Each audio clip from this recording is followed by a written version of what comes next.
What's going on, y'all? It's Jay Smo Reviews here, back at it again with another video. Continuing a little bit of this end of the year talk. We're at almost the end until we start getting more events, a little bit of things to talk about here at the start. But wanted to go over the main complaints and talking points of the Let's Talk Battle Rap end of the year list. For those of you that don't know, I am a part of the Let's Talk Battle Rap team, man. That is the home team. And had a part in my second year being a part of this process and having been there for the debate and talking about what's going to go on these end of the year list. I'm not going to go over every single one. Shout out to the Rising Stars, man. Los Preem, Rock Lee, Eunice, Appa, Hansel, Klutz, so shout out to them and everything that they've done on the come up. Also shout out to the rounds list. We'll have a little bit of a talk about it, but for the most part, going to talk about some of the main complaints or just really dialogue around these top 10 battles as well as the all LTBR teams. I feel like for the most part we got it right. Is there a few topics that are debatable? You could sub in a battle or a battler, of course. Those are the main ones we're going to talk about. But just a little quick just to show y'all the list and maybe show y'all a couple of those big talking points and why we may have went the other direction on some. But without further ado, let's start by breaking down some of these lists. So starting off here, we are going to talk about our top 10 Battle of the Year list. And for those of you that have seen my top 5 battles of 2023, you'll notice our 5 here is actually identical. And honestly, to me, after a long deliberation, the fact that we came to that conclusion just kind of shows that there was a few battles that really stood above the rest. We talk Ill Will versus Hitman Holla. Said it before and I'll say it again. I feel like this is easily Battle of the Year. I feel like Impact, it covers it. The 6 great rounds. Then you add extra things like being the main event of the year and those extra little points. For me, Ill Will and Hitman was just a step above everything else. And I see people saying Twerk and Mook is too high at 2. You could swap A-Ward and A-Verb above that, such and such. Not mad at that. It does get a more subjective, but these 5, Nitty, Ilmac, Swamp Trez, A-Ward Verb, Mook Twerk, Ill Will Hitman, this stuff was above the rest by a good amount this year, in my opinion. They were all great battles, but whether it was the dominant impact, the big moments, if it was grudges, it was being the main event of a top level event, like a Ill Will and Hitman, even a Nitty and an Ilmac, Twerk and Mook, right? There's certain things here you see consistent in a pattern of why they're top 5. And 6 through 10 is where you get a little bit, not even a little bit, a lot bit more subjective. People want their favorite battlers, best battle on there. There is key battles that people feel are missing. And some of the 2 that I saw most, first is Ill Will versus Hollow to Nance. People wanted it up there. And listen, for about half of the year, I do think this was up there for probably the best battle of the year. I also think earlier in the year, it was a little bit of weaker, especially compared to the way that we ended. And overall, while it's a good battle, a factor in it, not that this is the single thing that got it kicked off, right? Because there is clear winners in some of these battles here, but I did have Ill Will clear, in my opinion, from clearing Hollow to Dawn the first and third round in that battle. I did think Hollow's second is good, but I think there's a little bit of a dip in the third from both of them, even Will with the bucket hat stuff, and then the first, I'm not bought into the car scheme like that that Hollow had to make it, I don't know, to me, a top 10 battle of the year. Now, could it be debated on here? For sure. I wouldn't think it's crazy at all to see that, but I think the reason you don't see it on a lot of lists is that I did think it was good, but it was good in a field of not other great battles. And as these other battles went on, whether it's for back and forthness, whether it was, even if there was a clear winner, I still think how I feel about Will and Hollow, I still think like a Twerk and a Mook where there's a clear winner is just a far better battle. An A-Ward and a Sick where there's a clear winner, I think is a better battle. And that's just kind of the debate that a lot of us had. And then another one that I saw is Easy not having a battle up here. I saw there was some people that was upset about that, and I just think that with Easy, the way his year is, it's almost, I can't say it's unfortunate because it's still a great year, but the way it's set up, he has clear wins, right? Like the Hitman battle is, if we had a performance of the year list, I mean, that would be up there easily top 3. I don't think there's anything to be talked about, but it's not a body, right? But it's also really not a good back and forth. It's not even one. I think Hitman has a great first, but from there it really dips for the rest of the battle. So it wasn't just dominant enough to be a body, but there isn't the back and forthness of it, to make it a battle of the year. You could argue straight Impact, it's got 3 million views in less than a year, 3 million plus views in less than a year. So you can grade on different things, but what's talked about isn't always just what's the best. Like just because that's the most talked about battle doesn't make it the best battle. And I feel in a way, in the opposite direction about Geechee and Easy a little bit, with Geechee pretty clearly winning that battle, and with Easy having his own dips, making it, not a body, but not one of the best of the year either. So his impact is going to be felt because of the wins he had, but when you don't see him on a list like that, it's purely because he didn't have a high level back and forth, in my opinion, that meets the criteria. But for the most part here, I think these are all great battles. Twerk and Trez, one of the better battles from earlier in the year. Eunice and Hansel, one of the like real new guy showcases instantly on a big card, kind of snatched energy. A Ward and Sick and Jay versus Mad Flex. Not much to talk about there. I didn't actually review A Ward and Sick, but that's an incredible battle. People know that. And then Jay versus Mad Flex. Some would argue could be higher. I think it's pretty good where it's at. And then Goods versus Calico, a battle I did not like on this channel, but was obviously ended up being a very good battle. A little bit of controversy around it, but I still think for the most part, both of those gentlemen brought great rounds. And when it comes to the honorable mentions, it's always going to be giving shout out to people that maybe just don't get the views the view that they're supposed to on it, right? Like Shoddy Horror versus Shuffle T, probably the best battle from the UK this year. Twerk versus EK went under the radar. It's really one of the best back and forths in Twerk's catalog. Casey versus Shuni is probably the best back and forth female battle of the year. And then Foots versus Jerry could easily go past people because it was earlier in the year, but that was a great battle. So for me, kind of the full thoughts here in the top 10 battles list. Like I said, I adjust those main complaints, but overall I think we got this one pretty accurate and people seem to be happy with it as well.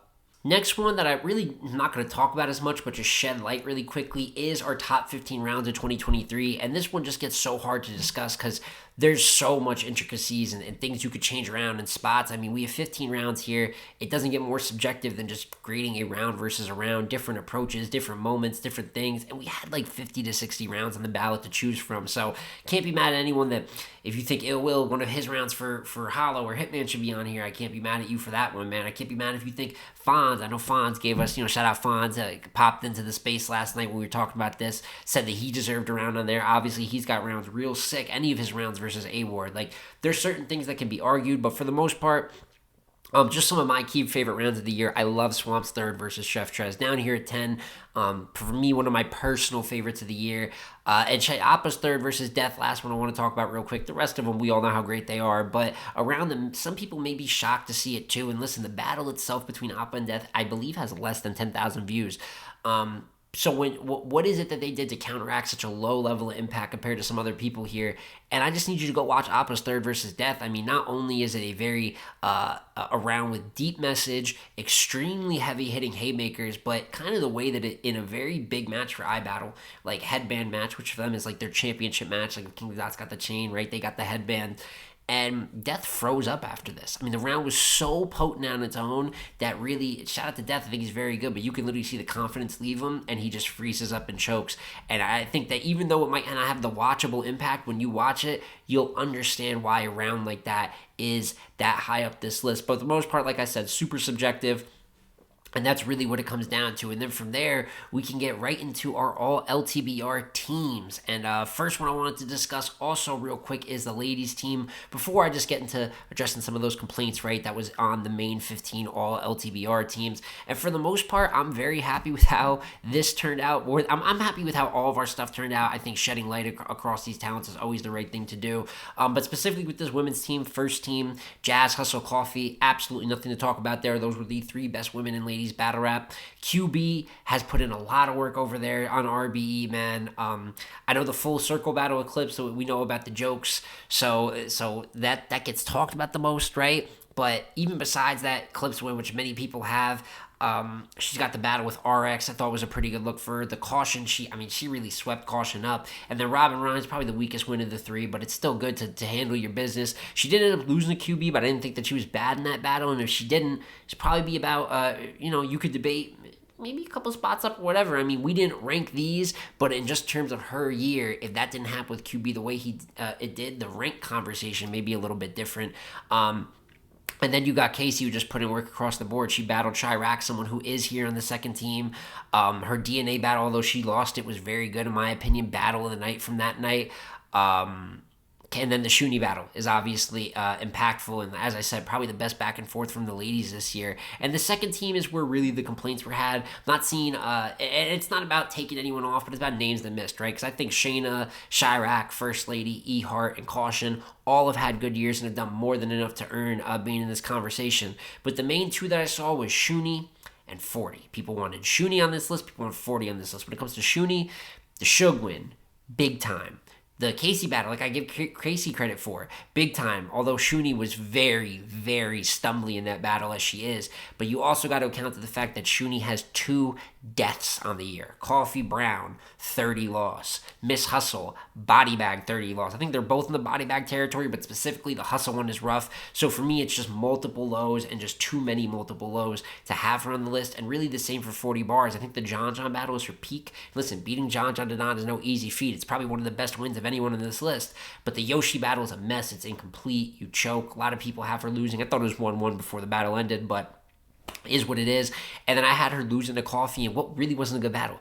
Even if you see people have it debatable, that's cool. But I thought that the way that she just didn't wrap her material in the first and really in second, really kind of talk through it, and just the energy of the battle, it's just not a great watch. So bad footage for the most part. You do have the one good win on the year, and then there's a Sheed one rounder, which is it's a Sheed one rounder. So for me, those women are obviously Shuni and 40 talent. There's no question they're legends above a lot of these women on all time ranks. But this year they got a little bit too many lows compared to some of these other girls who got either a great volume. They might have a low too, like Caution lost to Chirac, but she's got a great volume case. Ash Cash, Bonnie Godiva, and the dominance that she beat Ash Cash with. You know what I'm saying? So there's highs there, and then when we talk about E-Heart, her performance versus QB, it's just a little bit cleaner with some highs to match those 1 or 2 big highs from the ladies, if not a little bit behind. And in my opinion, you could argue, like I said, you could argue with Shuni on there, you could argue with 40 on there, but for me, I thought we did pretty good with this one, man, and got it accurate. Spent a little bit of time in that one, man, and there's always those complaints. I want to give as much of an explanation I can without talking y'all's ear off. And then finally what we got here is our all LTBR first, second, and third team. Obviously done similar to the all ladies team. Influence from all NBA teams. Now listen, it's not going to go perfectly, right? People are saying, oh, the comparison's not perfect. It's because it's not. The all NBA teams are positional. We'll have a situation where a Jokic will make a first team, right? And an Embiid will make a second team when they're probably the 1 and 2 for the MVP, right? It's positional, so it doesn't go perfectly, as opposed to battle rap where it is just coming off like this is 1 through 5, this is 6 through 10, this is 11 through 15. Now, very key, which I said earlier, people will ignore. There is no rankings within this. It's not ranked left to right or any of that. It could be anything from these 5 in here. You know what I'm saying? But overall, some of the main complaints that I saw, we can address this, and it kind of refers back to the ladies in a sense. We have Miss Hustle on the second team. We got Jazz on the third team. Now, for many people, this is terrible. This is completely against it. And to me, listen, I'm someone that believes there's a good argument for Jazz to be above, right? But it's a super debatable topic, as it was when we were in the debate room. And the truth is, it's a lot closer than people want to give it credit for. Yes, Jazz has battled better battle rappers. She battled 3 people on the first team. Just having the schedule doesn't automatically lock you. Now, she's done good within that. She's done a little bit of bad within that, too. Listen, the Nitty battle, in my opinion, is good. I do have her losing the battle, as many people do. You know what I'm saying? It's kind of funny. It's all this, but there's not that many people that got Jazz beat Nitty, if we being real about it. But I do think that is a good quality footage, right? I do have her pretty clearly beating New Jersey Twerk in a good battle as well. And the Big K battle, I have her losing really because of her own performance rather than K doing anything special. And the footage isn't great. Now, I've named good things that happen in those 3. I've named bad things that happen in those 3, which just goes to show the answer is somewhere in the middle in terms of the overall quality. And that's not referring to her earlier year where, you know, she got an RX win that most people haven't seen, and are acting like just penciling as an RX win. Probably haven't even seen the battle. The Clips battle she won, but I didn't think it was, I did not like that battle whatsoever. Outside of her first round, I think she goes drastically downhill from there. And then you got a 1-rounder versus Loso, right? So, granted, I might be missing a battle or 2 here. I don't have the whole resume in front of me as I usually do, but that is basically the basis, the nucleus of her year. And you look at Hustle, you might not like some of this footage either versus ours, but she starts out with a great round, similar almost to the way that Jazz beat Clips. The Rock battle is one I had her pretty clearly winning. I know there's enough people that got Rock that'll chalk it up as debatable, and she lost the vote, but that's still very impressive. I think in the performance she had with Rock, granted lackluster battle, but it's Tay Rock in the main event. These things, if they matter for Jazz, they gotta matter for Hustle too. And then clean wins over Shuni. My verse, you know what I'm saying? Granted, it gets a little bit lesser as we go, and then the Eunice battle is fire, although I did have her losing. Many people that don't. You could really argue that Hustle is undefeated on the year with no clear losses, as opposed to Jazz, who I thought pretty clearly lost to K and had some dips. Now listen, they both got, like I mentioned, they both got some dips and rounds here. Some wins that are a little on the uglier side, some debatable battles that I may not feel are debatable, but that's the point, is that it's pretty close. If you got Jazz up here, I'm not mad at it. I know that she had the late year noise because whenever someone's good in the late part of the year, they automatically, everything gets emphasized. But for me, it's a 50-50 debate. We just happen in the voting room to go with Hustle over her, but to act like it's not close, I think is a little disingenuous to both of their years. Then obviously you get a variety of complaints with third team just because there's so many people that you want to throw in at third team, right? People think that Marv should have been in this third team over some of the people here. Personally, I disagree. You know what I'm saying? I think Marv did have a good year for the most part, but I don't know if his highs or consistency still matches people here who were very consistent. Real Sig debatably didn't lose around this year. Fonz had a very good clean 4-0 year. Av has won pretty much six of his 6 battles, 7 of his 7 battles, and has a great SM main eventer. Some people can debate with John, pretty much the last name that made our list. I'm not mad at that, but even he's got good peaks with the easy battle. Granted, if you have him losing to 40 and Chef Trez like I do, he still was pretty good in those battles, and it could be argued the other way from a different perspective, which is what happened. You know what I'm saying? So I see that there's people saying that Marv could have made it. Coffee is another complaint that I see. Coffee, Swamp, Mike P, all names that could be argued, were argued in that room and just simply didn't make it. And then the last complaint, which wasn't the biggest one, but kind of refers to something I was talking about earlier, is Easy the block captain. Some people think that he could have been first team. And for the most part, like I've said before, there's going to be time to talk very, very in depth about these years and how they compare to other specific guys. But I think Easy had a great year. You could debate him up there, but I don't think he ended it the best. I think Geechee is a clear loss. And depending on which way you call that John battle, I think it's a plus because it's debatable, but we're splitting hairs when we're talking the top 5 battle rappers of the year. If you got Easy winning, you might have him higher up. If you have Easy losing that battle on an edge, it's not majorly negative, but you might have him a spot or 2 down, and that's how you end up with an Easy the block captain on a second team. But overall, man, those would be addressing like the main complaints here, or just any critiques, the dialogue around it. Because I don't want to just say complaints. There's always going to be a lot of love on these lists too. They're just meant to start conversation, not meant to pit people against each other. You know what I'm saying? In terms of arguments, or I don't like your take and I don't like the way you view battle rap. They're all just dialogue starters, and more than anything, these are all battle rappers who were recognized for their work. That's 15 rounds that were recognized. That's 15 battlers that were recognized for being the best, as well as 10 ladies that were recognized for being the best on the ladies' side of battle rap, if not making both lists in the case of a Jazz and a Hustle. And as for the top 10 battles, obviously recognizing the best battles of the year, but just my quick overview. I may have missed a couple points here that you may have wanted me to talk about. You might have a take that indirectly addressed. Please let me know in the comments down below. What do you like about these lists? What do you not like? What do you want to talk about? We'd love to hear y'all's opinions and go back and forth a little bit. But of course, as always, man, it's been J Smo Reviews again here, y'all. Like, comment, subscribe, as well as go follow LTBR Podcast on Twitter, man. We're always putting out articles, all types of content. We definitely have more stuff coming for you guys, different series and more series done at a more consistent rate in 2024, always providing the community content. But as I'll say again, it's been J Smo Reviews again, y'all. Like, comment, subscribe. I'm gonna catch you on the next one, man. Peace.